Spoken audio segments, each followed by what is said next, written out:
자, 한뉴스 코너가 시작이 됐습니다. 자, 오늘도 굉장히 중요하다. 오늘 굉장히 중요한 변곡점이다. 이렇게 이제 말씀을 드릴 수 있겠는데요. 내일부터 이제 시작되는 재무장관 회의, 정말 좋게 나올 것인지, 어떻게 나올 것인지, 안 좋게 나올 것인지는, 자, 오늘 가지고 나온 뉴스를 토대로 한번 해석을 해보도록 하겠습니다. 자, 오늘도 세 가지 준비를 했는데, 첫 번째 한번 확인을 해보도록 하겠습니다. 자, 첫 번째 기사입니다. 이번 주 G20 회의에서 가상화폐의 운명이 갈린다.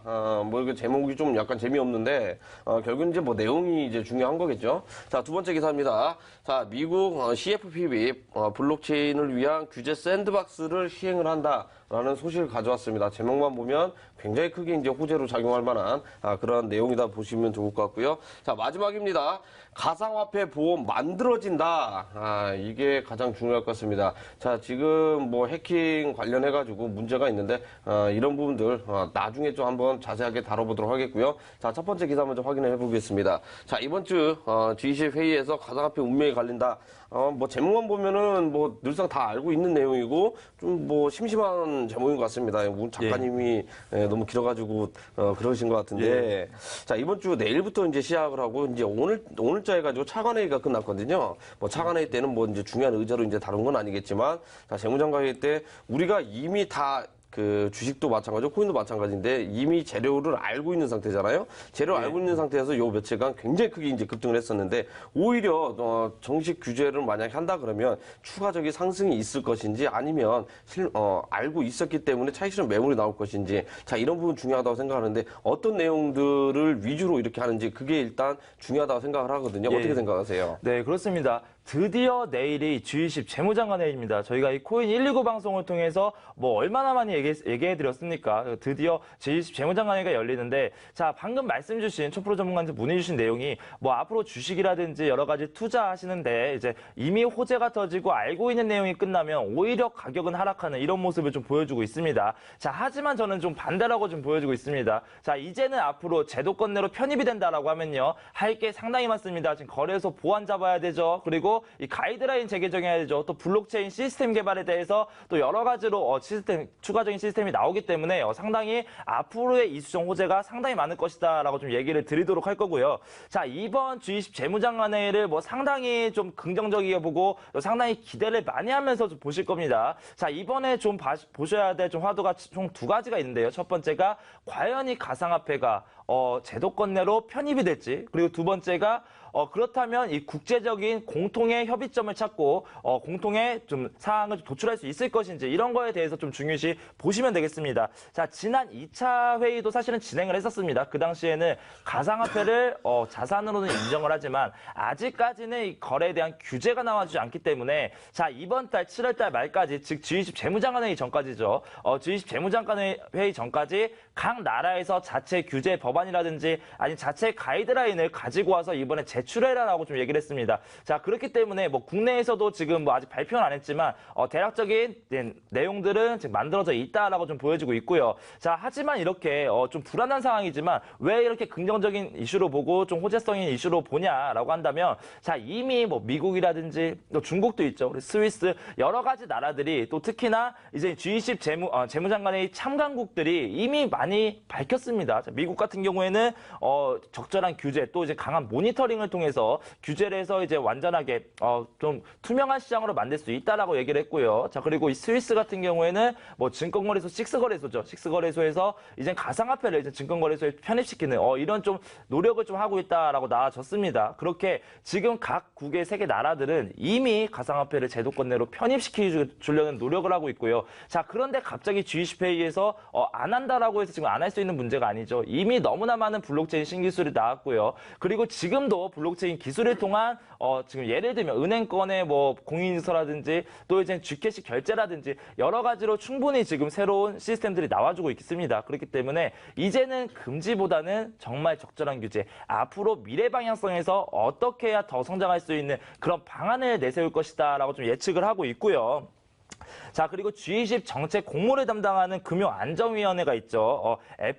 FSB에서도 얼마 전에 미리 좀 얘기를 했던 게 있습니다. 자, 그게 뭐냐면, 자, 가상화폐 시장 전 세계적에서 공통적으로 모니터링을 강화해서 좀 이제 불법 자금이라든지 여러 가지 자금 세탁이라든지 이런 불법 거래를 좀 막자라고 좀 얘기를 했었고요. 자, 이것조차가 G20 재무장관회의의 정책 공무를 담당하는 곳입니다. 그렇기 때문에 미리 이 회의 내용 그리고 논의 내용을 좀 흘린 것이 아닌가 좀 이렇게 좀 긍정적으로 보고 있습니다. 자, 우리 정부도 마찬가지로 이 7월달 재무장관 회의 이후에 8월달에 이제 추가적인 이제 가이드라인한 방안, 구체적인 방안을 좀 내세운다라고 좀 얘기를 했었죠. 그렇기 때문에 이 G20 재무장관회의가 상당히 중요한 기점이 될 것이다라고 좀 보여지고 있고요. 자, 그리고 신기하게도 정말 정확하게 맞아떨어지게도 지금 각 은행권에서도 신규 계좌 오픈을 위한 준비 태세가 됐다라는 뉴스가 얼마 전부터 지속적으로 나와주고 있죠. 자, 그거는 뭐냐? 전체적인 전 세계에서 규제를 하게 되면 한국도 그 틀에 맞춰서 규제를 하고요. 그러면은 적절한 규제를 통해서 이제 다시 한번 진행이 되니까 각 은행권에서도 이제 앞으로 가상화폐 시장에 대한 금융 서비스 지원이라든지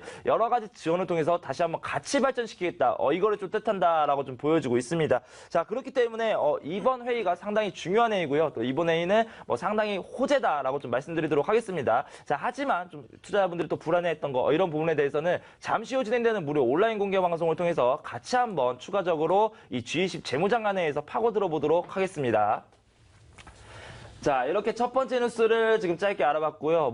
지금 제가 요약을 하자면 첫 번째가 제도권 편입, 그리고 전 세계가 공통적으로 할 수 있는지 이런 것들에 대해서 좀 중요시 보셔라라고 말씀을 했습니다. 자, 두 번째 뉴스 바로 한번 같이 알아보도록 하겠습니다. 자, 두 번째 뉴스 같은 경우는 바로 이어서 볼게요. 자, 미국 CFPB입니다. 자, 블록체인을 위한 규제 샌드박스를 시행한다. 이런 뉴스가 나왔었는데요. 자, 이 부분에 대해서는 얼마 전에 이 유럽이었죠. 또 유럽에서 규제 샌드박스를 이미 정했습니다. 그렇기 때문에 상당히 한번 먼저 소개시켜드렸던 거고 호재성이 이슈다라고 좀 말씀드렸던 거고요. 자, 이번에 왜 이런 얘기를 했냐면, 자, 플랫폼 서비스를 먼저 제공하고요. 또 미국 같은 경우에는 지금 중국과 지금 블록체인 신기술 특허 출원 지금 앞다툼 1, 2 싸움을 하고 있습니다. 정말 근소하게 중국을 앞서가고 있고요. 지금 3차 산업혁명 그리고 지금 달러의 영향력은 상당히 크죠. 하지만 앞으로 4차 산업혁명이 오고 새로운 금융시대가 도래되면 정말 중국의 기세가 상당히 무섭습니다. 그렇기 때문에 새로운 특허 출원 또 새로운 이제 시장에 대한 그런 발전 이런 것들에 대해 상당히 좀 많이 민감하다라고 좀 말씀드리도록 하겠고요. 자, 그렇기 때문에 이번에 미국에서도 새로운 규제 샌드박스를 통해서 이 샌드박스는 저번에도 한번 말씀드렸었죠. 자, 일단은 규제에 상관없이 시스템을 개발하고요. 한번 테스트를 해본 다음에 그렇게 문제점들을 다시 한번 보완해 나가는 정말 규제와 상관없이 마음껏 시스템을 만들 수 있는 그런 제도입니다. 그렇기 때문에 이번 이 규제 샌드박스 상당히 좋다라고 좀 말씀드리도록 하겠고요. 자, 금융소비자 보호구에서 먼저 얘기를 했던 겁니다. 그렇기 때문에 미국 전체적인 또 이제 가상화폐 시장 또 블록체인 시장의 상승을 이끌어낼 수 있다. 이렇게 말씀드리도록 하겠습니다. 자, 그리고 이 규제 샌드박스에 대해서 새로운 담당자가 또 왔습니다. 프로 아킨스라는 담당자가 왔는데요. 저희 프로 아킨스는 아시는 분들은 아실 겁니다. 애리조나 관련해서 이제 애리조나의 암호화폐 규제 샌드박스 또 이제 암호화폐 규제 완화를 직접적으로 참여해서 규제 완화를 시켰던 그런 좀 중요한 인물이고요. 자, 이렇게 가상화폐 시장에 대해서 상당히 호의적이고 상당히 좋게 보는 이런 인물들이 점차 이제 상위권 새로운 곳에서 중요 부처의 담당을 맡고 있다. 이런 것들에 대해서도 지금 금융권의 판도가 지금 바뀌고 있다. 이렇게 말씀드리도록 하겠습니다. 자, 사기와 범죄에 대해서 좀 확산을 막고요. 그리고 앞으로의 가상화폐 시장 투명하게 만들려면 이런 규제 샌드박스는 독이 아니고 오히려 약이 될 수 있고요. 그렇기 때문에 지금 이 미국과 그리고 이 유럽 이쪽에서 먼저 진행한 거를 국내에서도 마찬가지죠. 국내에서도 세금 완화를 시켜준다, 세금 혜택을 주겠다라고 했는데, 자, 그런 것보다는 지금 인재가 많이 나갔습니다. 그리고 자금 많이 나갔습니다. 그렇기 때문에 하루빨리 이제 우리도 이렇게 블록체인 기술을 좀 성장할 수 있는 규제 샌드박스라든지 여러 가지 제도가 좀 나왔으면 좋겠다라고 좀 말씀드리도록 하겠습니다. 자, 이것도 마찬가지로 지금 시간 관계상 많이 얘기를 못 드립니다. 잠시 후 진행되는 무료 온라인 공개 방송을 통해서 이 G20과 규제 샌드박스 이런 거에 대해서 다시 한번 말씀드리도록 하겠습니다. 자, 이렇게 해서 두 번째 기사까지 알아봤습니다. 좀 간단하게 이제 이해를 못 하시는 분도 있을 수 있습니다. 요점 정리 간단히 하면 규제 샌드박스를 만든다는 것은 뭐예요? 그 제도권 편입이 되기 전에 기관들이 투자를 함에 있어서 굉장히 어렵지 않게 쉽고 간단하고 빠르게 이런 부분들 뭐예요? 제도적으로 보완하고 장점 부분과 단점 부분들 어떻게 이 부분은 이렇게 투자를 해라, 이 부분은 이렇게 투자를 말아라. 결국에는 가이드라인 대비해서 투자를 좀 더 이렇게 적극적으로 유치할 수 있게끔 하는 그런 규제다. 자, 이렇게 생각을 하시면 좋을 것 같습니다. 자, 국내에서도 이런 움직임들 계속해서 포착이 되고 있는 상황입니다. 그렇기 때문에 내일부터 해서 굉장히 중요한 마지막 주가 펼쳐질 것이다. 자, 이렇게 생각을 하시면 좋을 것 같습니다. 결국에는 이제 뭐 세부적인 내용은 이 방송 끝나고 추가 온라인 공개 방송 들어오셔가지고 적극 확인을 하시면 좋을 것 같습니다. 자, 이렇게 해서 두 번째 기사 알아봤고요. 마지막 세 번째 기사 확인을 해보도록 하겠습니다. 자, 세 번째입니다. 가상화폐 보험 만들어진다. 뭐 이게 굉장히 뭐 중요한 얘기인데 왜 이제서야 이런 얘기가 나왔는지 굉장히 조금 좀 뭐 개인적으로 한탄스럽습니다. 자, 예전에 그 야피존부터 시작을 해가지고 그 거래소 해킹이 굉장히 많이 나왔었거든요. 거래소 해킹이 굉장히 많이 나왔었는데 이게 보상 차원이 없고 굉장히 조금 규율한지 일정한 선이 없어서 예. 보험업계에서도 이 부분 뭐 가입하기는 좀 그렇고 뭐 이런 말도 뭐 굉장히 많이 있었거든요. 예, 맞습니다. 예전에 이제 유비시라고 그러죠. 유비시 처음에 이거 그 보험을 가입을 했었는데 이러한 해킹 관련해 가지고는 보상이 안 된다. 자, 이런 조항이 있어가지고 결국에는 거기 이용자들이 좀 이렇게 피해 아닌 피해를 굉장히 많이 받았었는데 자, 이번에 구체적으로 그 가상화폐 보험이 만들어진다고 해요. 예. 이게 실행이 돼도 이제 큰 문제가 없는 건지 설명 한번 해주시면 좋을 것 같습니다. 네. 좀 알기 쉽게 편하게 좀 말씀드리도록 하겠습니다. 자, 얼마 전에 이 코인네일 거래소 해킹 사건이 있었죠. 그리고 그 전에 이 빗썸거래소 해킹 사건이 있었습니다. 자, 그런데 과연 이 투자자 보호를 위한 보험이 들어있냐, 이거에 대해 상당히 좀 말이 많았습니다. 자, 그 당시에 나왔던 게, 투자자들에 대한 보호, 이런 것들에 대해서는 보험이 안 된다라고 좀 얘기가 나오면서, 자, 그렇다면 직접적으로 자산에 투자하고, 직접적으로 이 금액을 투자하는 투자자분들은 과연 어디서 이제, 보상을 받을 수 있냐, 이런 거에 대해 상당히 문제가 많았었죠. 자, 그렇기 때문에 이번에 가상화폐 보험 출시, 이런 뉴스들은, 일단은 당연히 나와야 되는 그런 뉴스다라고 좀 말씀드리도록 하겠고요. 자, 그리고 아시다시피 세계의 지금 거대 보험사들은 이미 가상화폐 보험을 하고 있습니다. 뭐 처부보험이라든지 뭐 AIG라든지 알리안츠라든지 여러 가지 좀 큰 보험사들은 이미 적용을 하고 있는데 이 국내에서는 이런 법이 없었다라고 좀 말씀드리도록 하겠습니다. 자, 그 이유는 뭐 간단합니다. 아직까지 이 거래소에 대해서